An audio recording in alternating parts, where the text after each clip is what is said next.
আসসালামু আলাইকুম। তো যাই হোক কাইলা যা আইসি তো ফেনে তুমি সিটাঙ্গি বাবা সিয়ান দেখাইছি আর যে দেখাম এরা কি খাইলাম। প্রথমে ছিল বিরিয়ানি ছিল কাইলার বিরিয়ানি হিগিন বার্থডের সময় বিরিয়ানি ছিল।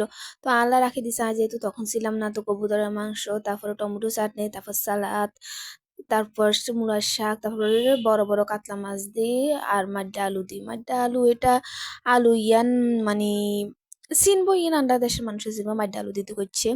তো এবারে বিরিয়ানি গুন দিই আর এই শসা দিয়ে ডিম দিয়ে খাই, তার তো না এত যে স্বাদ লাগে মাশাআল্লাহ, এখন পর্যন্ত জিভে জল হয়ে যায় যখন আমি ভিডিও কিনে আপলোড করি।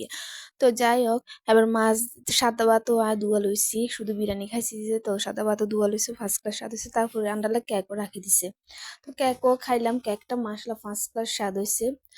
তো এবারে কেকটা খাই এনে যাম গান্ডা রেডি হয়েছে বাইরে সিএনজি অপেক্ষা করি। তো সিএনজির ভিতরে উঠছি মতো আবার এই আবার বমি বাফরা আছে, শরীর খুব অস্বস্তি লাগে। তো এইদিন ছিল বার্থডে চকলেট আর আইতে আইতে রাইতে গেছে।